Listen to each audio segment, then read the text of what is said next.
Welcome to Life by Design for Chiropractors, episode 149.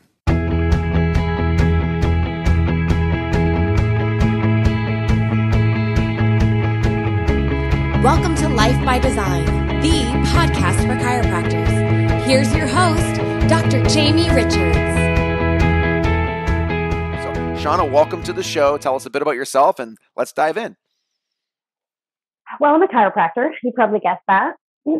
I graduated in 2000, so this is now, 22 years in practice. When I say those numbers, those are the numbers that freak me out because I remember, years and years ago when we were first at Parker way back in, 2000 and 2001, hearing doctors who had been in practice 20 years, and it seems so freaking old. We're not old, Shawna. No, I know. But I met my husband, Craig, in chiropractic college. We graduated in the same year. We have started practicing together. When we graduated from chiropractic college, our son was about 8 or 9 months. So we had Jackson, our first, when we were in our last year of chiropractic college. And that was crazy. We've since had 2 more kids. So our oldest now is 22 and Jenna is turning 18 in June. And Jackson I do that all the time. My kids make fun of me.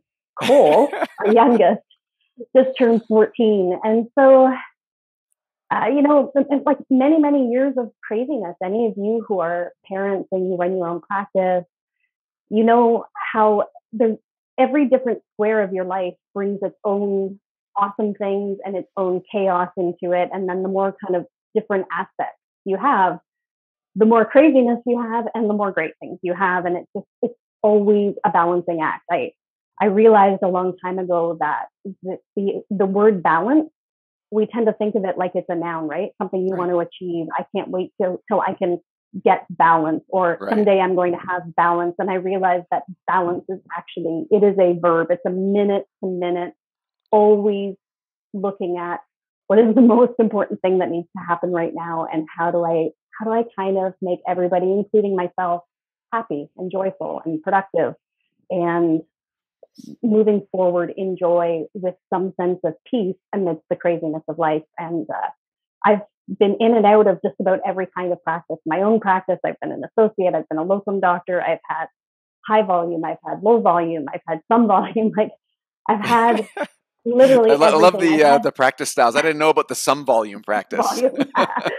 Well, Jamie, I think a lot of us are in that right now. It's like, where is this all going to settle down to? And I've had many years just staying at home with my kids while Craig kind of captained the ship, and everything was good and everything had its challenges, and everything made me think of, is this really where I want to be and how I want to do things? And so I would say that where I'm at right now, the style of practice that I have, I started this one back in 2018, and it's been such a blessing for all of us, for our family. And I can truly say, this is it for me. This is the way I have always wanted to practice. All those years of trying to figure out what works best. How can I make it better? Do I need to be home? Do I need to be in practice? How do I establish that sense of peaceful balance for myself? How do I get everything that I want while at the same time giving the most important people in my life the things that they need and the things that they want?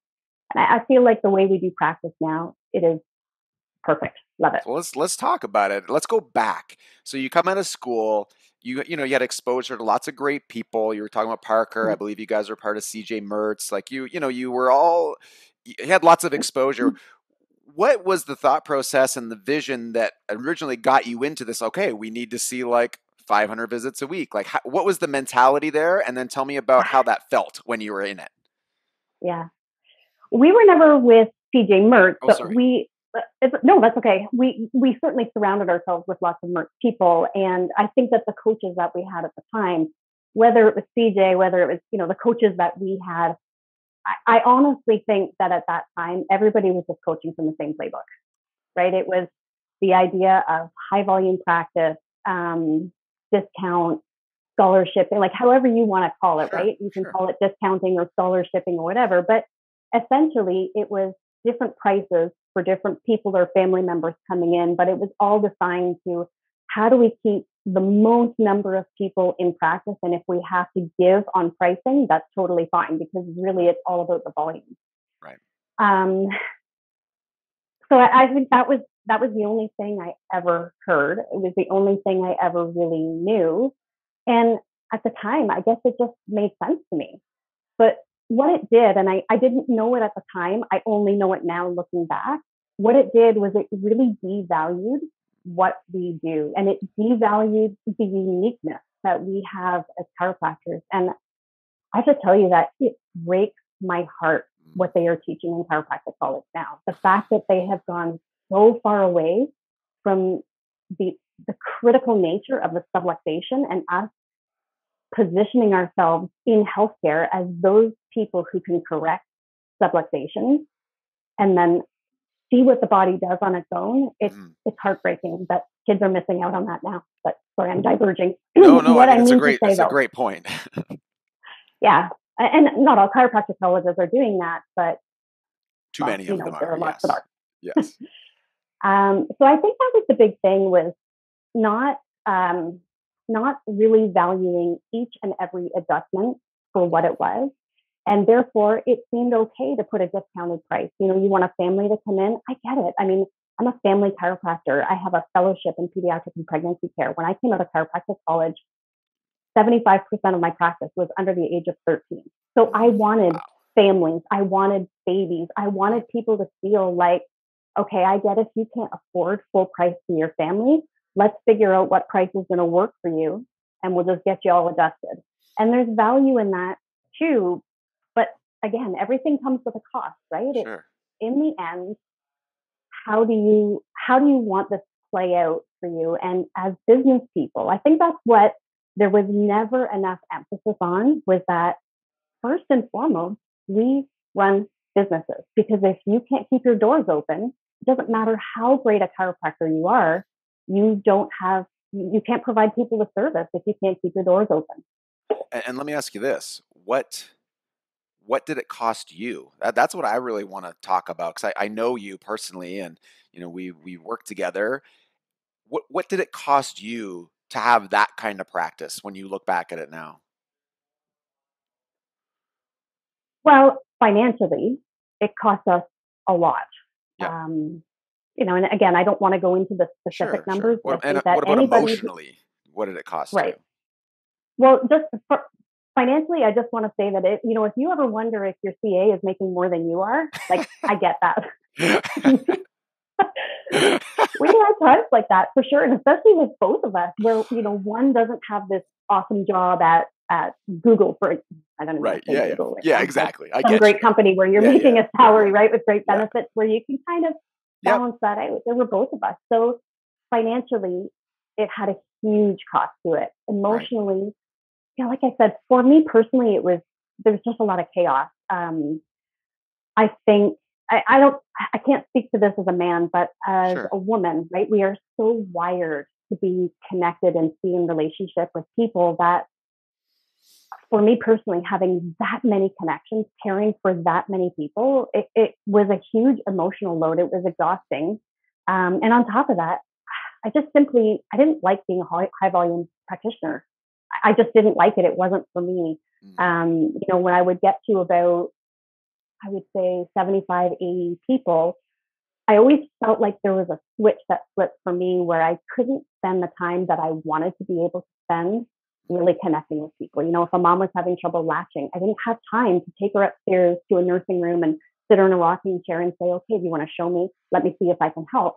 There just wasn't time. And that's where I started to feel like this feels more mechanistic to me, and that wasn't what I wanted. So I was doing something that wasn't congruent emotionally with how I felt. And then just hours, we were putting in long hours. And when you've got both parents, both putting in long hours, you've got kids in daycare. So I remember driving out the driveway of our office sometimes at like 6:28 to get to the daycare that I had to be at 6:30. And, somebody who was scheduled at 6 or 6:10 and they were late, I'd be waving to them on the way out, because somebody had to pick up the kids from daycare. And, I didn't want them standing outside the daycare. stressful. And then you just get the kids home, they're home late. Now we have to Yeah. have dinner, and our kids went to bed at like 7 or 7:30. It was, from a family perspective, it was just too much. It wasn't how I wanted to be doing things. And it seemed like, if I remember correctly, you hit this point where, because that was the only model you really knew, and it wasn't for you. And we said this. We did a webinar earlier for Life by Design for chiropractors in the elite group, talking about, look, if you want to see 1,000 visits a week, that's great. If that's what you Yeah. want, right? If that's Yeah. what drives you. And so for you, it wasn't. But you didn't really know of another model, or you never had been introduced or thought about it. And so your natural instinct was just to step away. Right? You Right. stepped out of Yeah. practice and kind of, I don't want to say gave up, but you're like, all right, well, I'm out. I'll figure it out from here. One of my very first coaches, he actually told me, he said, well, Shawna, I think the only answer is for you to leave practice. That was the first time I actually left practice and stayed home. So as a coach, and he was older, he'd been in practice and retired. And like I said, it just seemed at the time like every coach kind of worked from the same set of rules. And so when the things that I wanted didn't fit, I was a square peg in a round hole. And so then the only answer was for my coach to actually say, I think you need to stay home with the kids. Fired. And understand, he didn't tell Craig to stay home, or he didn't say one of you should. Right. It was me. And so, and I've talked to hundreds and hundreds and hundreds of women chiropractors over the years. And we definitely feel that until very recently, there was really kind of one way of doing things. And if you were a guy, it was most likely going to fit you better than it was going to fit those of us who were women in chiropractic. And especially if you were you were the sole chiropractor in the family and you were the woman. But I would also say, for those of us who are couples, when you're the wife, you're still like, you have all the chiropractic stuff that you're supposed to do, Right. just like your husband. But then you also have all the, and you can't see this if you're listening to this as a podcast. I'm air quoting here, all the wife stuff of running the home that No, most I of us get have it. traditionally been raised with. Yeah. Crazy. No, I didn't.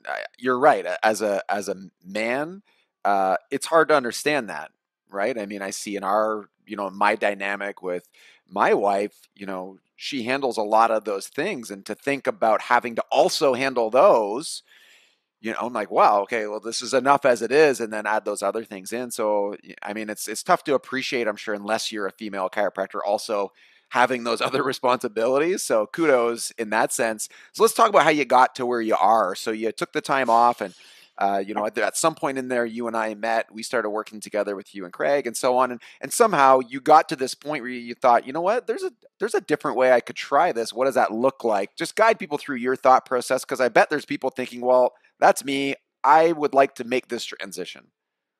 Okay. So we met you in 2016. Well, we actually met you before that. We had done a couple of your marketing boot camps, which were awesome. And we started coaching with you in 2016. And at that time, Craig was full-time in our practice in Aurora, and I had been at home already for a couple of years with the kids. I was still at that point about 2 years away from opening my practice. So there was a big gap there. Yeah. And I think I said this in the podcast that we did back in May of 2019. There are so many things that we learned from you that were absolutely practice changing. But the single biggest thing that comes to my mind is the idea of profit. In that, a lot of the other numbers are irrelevant if you are not thinking about how do we turn a profit in this business. And it was funny because it's not like we'd never talked about how much we make versus how much we're spending, but we had never really thought about it in terms of the word profit and how do we have a profitable practice. And I think even as I'm saying it now, where I'm so versed in thinking about the value of profit, it still feels a little bit wrong. Yes, it feels like taboo, right? For sure. Right. We are schooled to be martyrs in this. We are schooled that if 100%. you are focused on profit, you're a money grubbing so-and-so. Yeah, you're not serving. You're not serving chiropractic. You're not serving people. Right. Yeah. And I disagree with that wholeheartedly. I think doing things with integrity and doing things authentically are really important. But any business has to be focused on how do you become profitable? Every business other than chiropractic, Yeah, exactly. does that, right? And it's Somehow okay. it doesn't follow the rules, right? Yeah. And it's funny too, because I think even as women are just, we're taught somewhere it's unladylike to talk about money, right? You don't talk about money. Right. So when I talk to female chiropractors about practice, one of the first things they will always say is, well, it's not that it's about the money, but blah, blah, blah. And I'll be like, Right. hang on a minute. Do you think it's bad that you value money in this? So maybe it wasn't so much for Craig. I can't speak to his mindset in this, but for me, the idea of, how do we be profitable in this? How do we be as profitable as we can while still giving obviously great value, great service, everything, right? The everything package. But at the bottom line, you end up with some kind of profit. Thinking of things in terms of that was probably the most practice changing, because what it does is it makes you think about, how am I delivering the best possible adjustments? How am I delivering the best possible service? How am I listening in the best possible way? How am I hearing what my patients need in the most important way? And how am I communicating what we do and ensuring that there's a good fit here in the most effective and efficient way? And then the end result, if you do all of those things really well, you end up being profitable. So Yeah, and it's I kind think of you're a saying, Shawna, something that people forget, and until you start charging more for the service you deliver, I don't know that you really get it. And when you start charging more, you realize you have this internal, not, I guess, a drive or a desire to make sure that you're delivering what you're charging for. There's an yes, integrity issue exactly. that way, right? Whereas when you're charging too little, I mean, if I'm being honest with myself, I'm sure there was times where I thought to myself, I'm just going to mail this, adjustment Yeah, in because this person's paying next to nothing. And as much as you say you don't do that, it's really, it's reality. totally true. Yeah, and that's really what it comes down to. So we started looking at all of our systems. And I think the other thing too that really became apparent is that we don't have to adjust everybody. We don't have to accept everybody as a practice member in our patient and or in our practice. Yeah. And that was like the polar opposite of what we had always been told, where we had always been told, if they walk through the doors of your practice, you're there to serve them. That's total bullshit.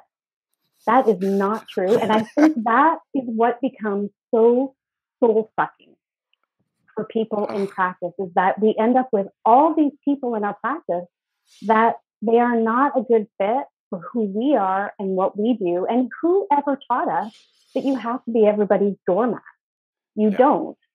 And so you really taught us to figure out, what are your values, right? Remember the values exercise Yep, that of course. we're all supposed to do and Yep, do yep. just, as human beings, but it's good to do with our patients. It's certainly good to do with chiropractors. And when I looked at the things that were my highest values, so one of my highest values, freedom, and another one is authenticity. And I think that's when I realized that the thing that always made me feel kind of unsettled in practice, like I had something that I liked, but it just wasn't quite the right fit, was that I had people in my practice that were not congruent with who I was. And therefore there was a feeling of inauthenticity Right. that never sits well with me. And I think, I heard somebody say on a leadership podcast last week something that so resonated with me. She said, you can be authentic in your business and still fail. But if you are not authentic in your business, you will never be successful. And I thought, bam, that's what it was for years, where I felt like there were certain people I could not be my authentic self. And so part of charging what you feel is the right price and the right value for what you do is knowing that not everybody is going to want to see you, right? If you charge a higher price for your adjustments than other people in town, there are going to be some people who will simply they will exclude themselves from your practice because they want a better deal. Yeah. And in my office, like that wouldn't be the right person for me. We don't want people who want to make a deal. We want people who want to do the work and get the value and see the value and value themselves. I think that's the other thing. And it's something that is much easier to communicate to a patient, that I value health. I value it for me and for my family and for my patients. I want you to value health too, but you have to value it.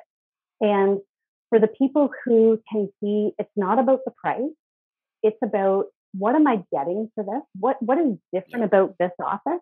They don't care that it's maybe a little bit more expensive, and they don't need all the fancy Well, I think it's discounts tough and for chiropractors, who are moving in that direction or struggling and not moving in that direction to reconcile that that's actually possible, right? I mean, I'm sure I was in that place for a long time where I just couldn't imagine that somebody would pay a certain amount for something, partly projecting my own issues of I couldn't afford to pay for it at that point. right, And then, as time goes on, you realize that now understanding, that I will pay more for things that I think are valuable, and so will lots of other people. And, it was Croatia who said it to me a long time ago, chiropractic is for everybody. And that helped me understand, okay, yes, I was caught up in this. All right, but I want to help people, and everybody should have chiropractic care.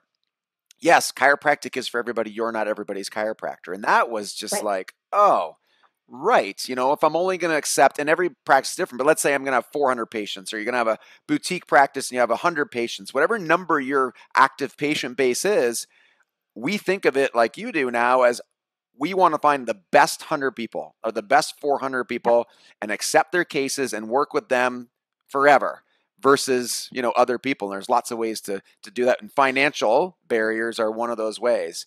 Shawna, let's talk about shift gears here. You've got this practice. You took this leap. You went in and it was successful. I mean, we've talked about it and the numbers are great. All this stuff is really cool. You work the amount you want to work, which at this point is how often?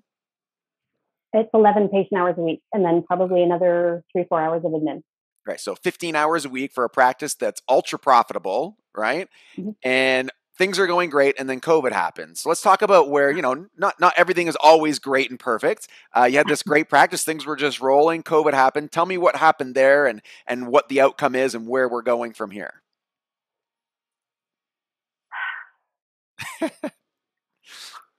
Big deep breath. Go. I know, right? So one of the things that I was thinking of as we're going through this discussion, I was actually thinking about COVID and thinking, I'm so thankful that we went through this whole process before COVID hit, because the style of practice that I have, it saved me from COVID. I mean, really, I only had to see, I don't know, maybe, gosh, 10, 15 people in a month to still pay my bills, That's awesome. like in a whole month.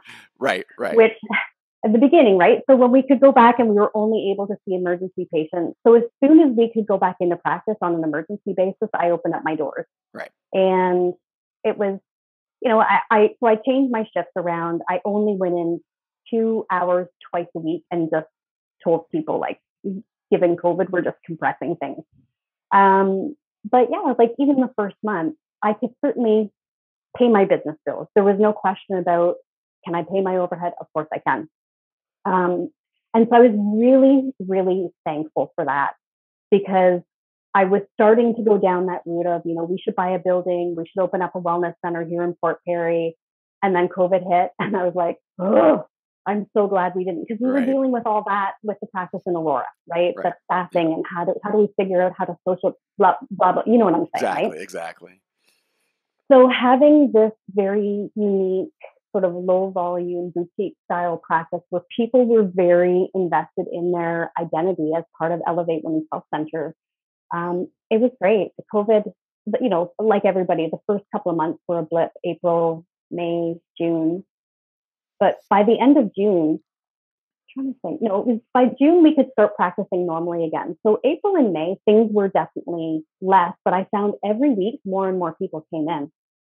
The first week it was, maybe a handful of people, but by the time just before the CCO said, okay, you can go back into normal practice with all your policies in place, I was at probably 60 or 70% of my normal capacity already. So that was good. And then I found in July of 2020, our practice exploded. So I don't know whether people were thinking, okay, I got to look after me, or maybe we've been locked down for so long, I got to get out and get back into normal swing of things. I don't know what, but things grew very quickly. And so it was great. But Craig joined the practice just on a very, very small basis. He was there sort of one afternoon, one short afternoon and one short morning a week. Sometime in, I think it was 2021, back in the summer, and it was a little bit more to just handle some of the overflow, because I didn't want to increase my hours, but I couldn't fit everybody Yeah, in, good and for you, especially and good for given. you for, knowing what you wanted, because in that case, a lot of doctors, oh man, we're growing, and it would be an easy decision. Oh, I'm gonna expand my hours, then I'm gonna grow more and expand, and before you know it, you're back to doing what you're doing before. Now, granted, way more profitable, which would be great, but you still, freedom isn't just about the financial freedom; it's also about the freedom, the emotional freedom, and you would have given that Yes, up by. and we still do that. It's funny. I got together with Dr. Kelly Graham and Dr. Rebecca Sage, two of my best buddies in chiropractic, this weekend. We rented an Airbnb in the middle of nowhere and just brought Nice. a bunch of wine and our running shoes, and Sounds we just good. talked all weekend. But that was one of the things that we talked about, because we all have gotten to this place in practice where we've really cut down on the hours that we see patients so that we can have all these great lifestyle things. I mean, Kelly's an Ironman, and Rebecca has all these other cool things going on in her life too, right? We all have reasons why I don't want to be in practice any more than that. And so, but we were talking about, actually, Kelly and I were just talking this morning, how she's tempted to add more hours in. And yet I said, dude, summer's coming. Do you actually want to do that? And she's like, Right. no, I really do not. But these are the kinds of conversations that we need to have with ourselves. Will it really accomplish the thing that is important to me? And so I've gotten much better at saying, what do I want? How do I want to practice? What hours do I want to have? And no, I don't actually want to practice anymore. So Right. it worked out well that Craig, he had decreased the number of days he was going into Aurora so that they could handle COVID policies and Yeah. their volume and stuff. And so therefore it freed him up to be able to come into my practice a little bit. And it was perfect to handle the overflow. And we grew really well. But then here's what happened this fall. I decided to take on a virtual chiropractic assistant. So in the space that we have, and one of the things that makes my practice so profitable is I have this crazy low overhead. Like, my rent is so disgustingly low. It's awesome. But I only have one room. I have a room and a waiting room and a bathroom. Gotcha. So there really is no place where I can have a chiropractic assistant. There isn't a physical space for it at all, period. So one of the things I wrestled with is, how do I get some of the administrative tasks off my desk and into somebody else, but they're not able to come into the office. So I decided to hire a virtual chiropractic assistant, and it made total sense. She was all trained up already. She already knew our software, like everything. If she was physical, she could have literally walked into my practice and just started practicing Right. as a great chiropractic CA because Right. I had trained her. She was his live CA. Okay, gotcha. So the problem was, for me, I was so relieved to have somebody come in and take on some of this admin stuff. And I think I was so kind of burnt out by doing some of that CA type of stuff Yep. that I just kind of went, oh, here, take it. And there wasn't enough training. And because we use a totally digital platform, we have no paper in our office, like not anything, not a single shred of paper. Everything is done digitally. So that's been kind of a shift, to take normal procedures that might be done face to face in person with paper and go in a file. And how do we do this digitally with somebody where we're not always having that face to face conversation about some of these things with the patient? But then I have an assistant who I can't just go out after a patient and say, Right. what about this? Or did you hear from this person? Or what do you want to do about this? All those things that float around in our minds all the time, I have to somehow get down into a list that I can ask her about later. So I think that I just dumped a whole bunch of things onto poor Katrina without giving her sort of proper processes. And Yeah. some of it was laziness, and some of it was, I didn't even know that we needed a process for this. Right. And so what happened? And then on top of that, I think COVID just caught up with me, that that languishing term they use for people in COVID, where You're not unhappy, but you're not content. I was Right. mentally exhausted by everything that was going on in the fall, right? Just having to try and think through everything and trying to figure out what the hell is really going on here. And I felt like people on both ends of the spectrum were saying things that were just crazy. And so I was trying to figure out, well, I have to be able to verify everything that I say. I don't want to say anything that I haven't directly verified. It's exhausting. And I think I just got so burnt out with COVID and everything else that I just couldn't be bothered anymore. And I could see it happening. I knew that it was happening, but I just couldn't fix it. I didn't have it in me anymore. And I think a lot of people, I know my patients often talked about that.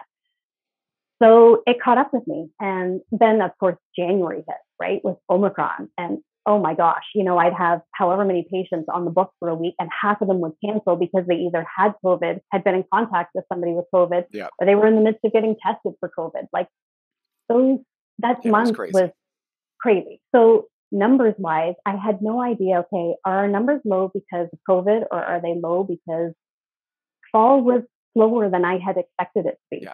And then I didn't know, okay, in January, is it going to pop up? Well, now we can't tell because of everything that's happening with this new variant. So now we've had our first quarter. Things are definitely slower. Our numbers are significantly lower. And so the last, I would say 2-3 weeks, I've really been thinking about all the things, all those the basics, right? Going back to basics, looking at the numbers again. Like when you had invited me to the podcast, I hadn't done my SSF for like a year and a half. So I had to go back and actually look at the numbers and what are our numbers like? And so when I sent you those numbers, I was actually like, hey, this is really good.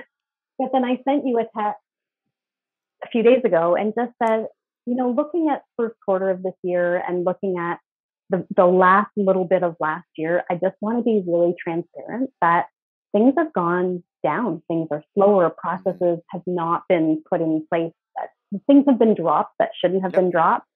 And we see it being reflected in the numbers. So now we're going back, and I've had some really good conversation with Craig and with Katrina, our chiropractic assistant, my virtual chiropractic assistant, to say, okay, there's a leak in the bucket here.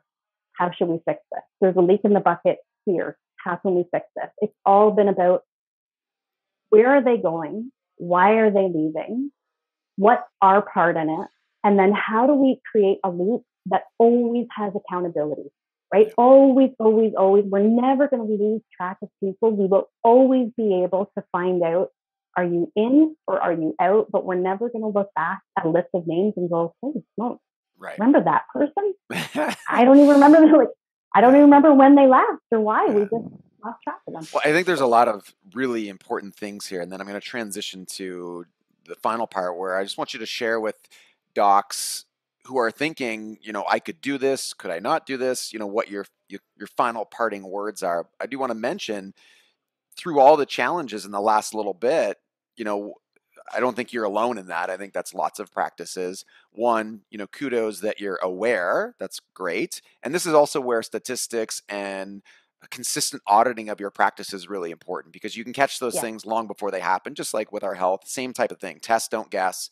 The other part of it is, as much as all that happened, just like at the start of COVID, you've had this drop now without the profitability that you built into this practice model, the stress and worry would have been, beyond. But now you look at it and you go, okay, so we had a couple slower months, but I was still profitable in those slower months, like extremely profitable compared to where I would have been in a different situation. So, I mean, that's the silver lining there. And of course, now it's time to get back on track and start to go upwards in that sense. And I know you guys are. So why don't you leave people with a sense of, what would you want them to take away from this transition that you've made in your life in relationship to maybe something that they're thinking about right now for themselves?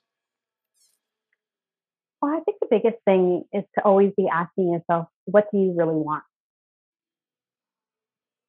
That's the question that, for me, started making everything different, was not worrying so much about what I thought patients wanted or what I thought chiropractic was about or what I thought my coach wanted or even what I thought my husband wanted. And, he's the one who means the most to me of anybody on the face of this earth.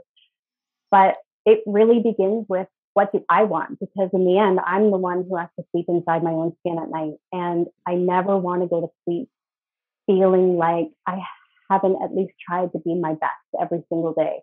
And so when you start asking that question of, in a perfect world where I could have anything I wanted, where money didn't matter, where you could literally snap your fingers and you would get exactly what you want, what would that be? What would it look like? And then stop saying, but I can't, or the but, right? The big but gets in the way. Think instead of, how can I? Not can I, but how can I? How can I have that?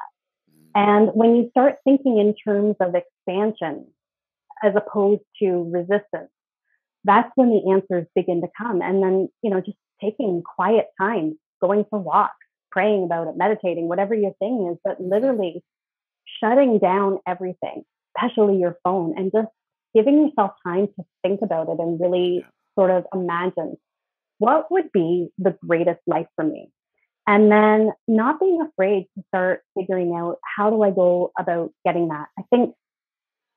I think we need to create a very different relationship with rejection. I think people are so afraid that a new patient won't want to join them. And I think instead we need to be grateful for the people who have stayed with us. But I think we should be equally as grateful for the people who have said no.